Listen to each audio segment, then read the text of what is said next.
And violent clashes are being reported in Bengal, and these are clashes between Trinamool Congress workers and left workers. These are being reported not just in Kolkata but several parts across Bengal, including Murshidabad, Malda, Asansol, North and South 24 Parganas. The clashes were reported initially from the capital Kolkata. This is on a day when 10 central trade unions have called for a nationwide strike against changes in the labour laws. Parallel rallies had been planned across several districts, both by the TMC and left workers, with CPI and CPM workers trying to impose the Bandh call and the TMC workers opposing it. The ugly face-off were reported in Murshidabad, where the police had to resort to lathi charge to disperse the mob.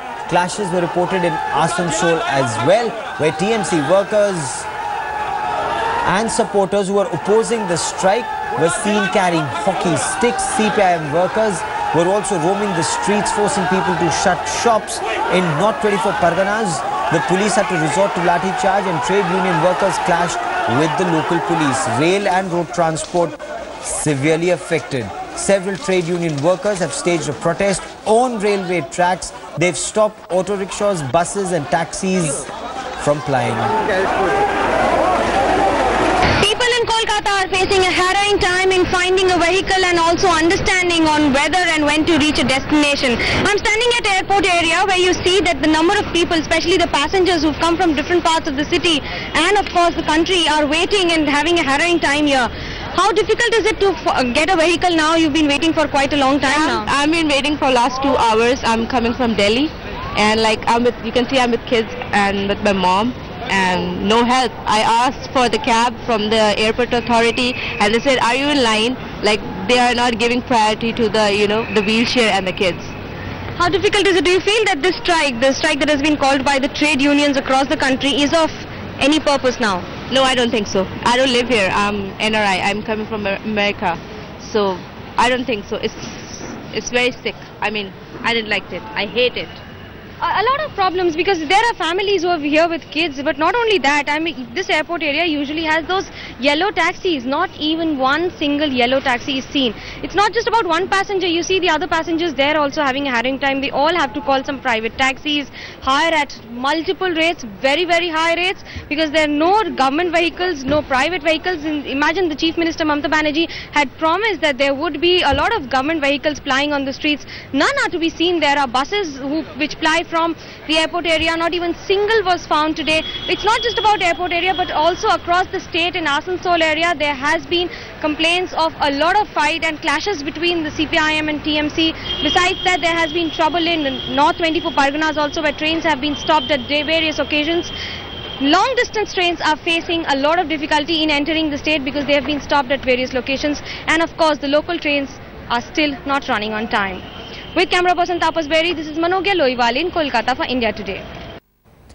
Manogya Loiwal now joins me with the latest. Manogya, is the situation any better on ground, or likely to improve by evening, or is it only worsening?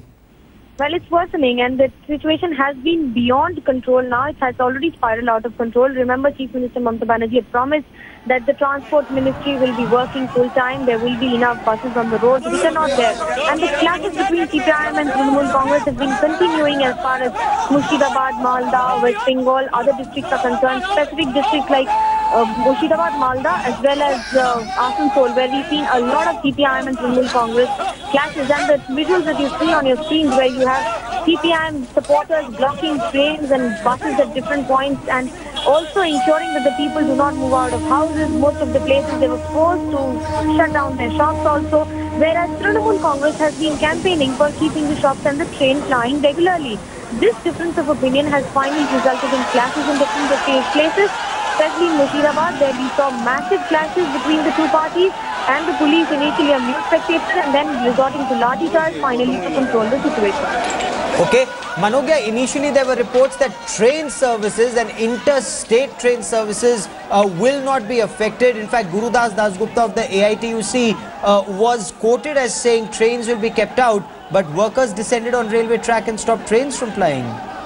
Well, that is the biggest difference of opinion between the party themselves and the unions themselves. Something was said by the leadership and something else percolated at the last level. The trains have been massively affected. Most of the people have not reported to work because the trains have not been functioning today. Most of the trains have been running late. We spoke to a few people who arrived at around 6:30, 7 o'clock in the office so that they were not delayed and they were not compulsorily marked absent on a certain day today especially.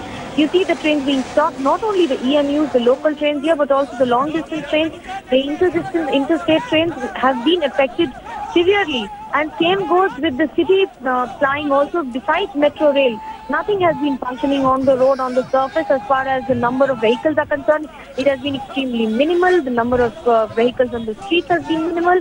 And the private vehicles have almost been nil on the streets. Besides that, we're also told that the regular flying of state bus services has also been affected, and the drivers have been asked to wear helmets to keep their health and health safe.